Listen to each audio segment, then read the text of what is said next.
మన ఫ్యామిలీ అందరికీ హాయ్ అండి. ఇప్పుడు ఈ పచ్చి కొబ్బరితో మనం స్వీట్ చేసుకుందాం రండి.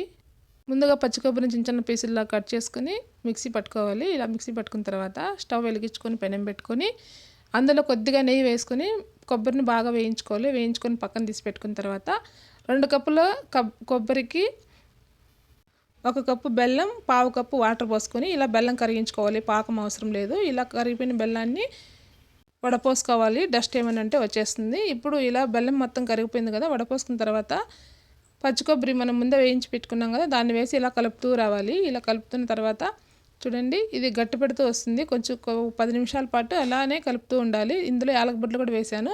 కావాలంటే డ్రై ఫ్రూట్స్ ఏమైనా ఉంటే కూడా వేసుకోవచ్చు. టేస్ట్ అయితే చాలా చాలా బాగుంటుందండి. కొబ్బరి ఉంటే కూడా వేస్ట్ కాకుండా ఇలా స్వీట్ చేసుకోవచ్చు. చూడండి, ఇలా లడ్డూలు చేసుకుంటే చాలా బాగుంటుంది. చూడండి, స్వీట్ చాలా బాగుంది. మీరు కూడా ఒకసారి ట్రై చేయండి.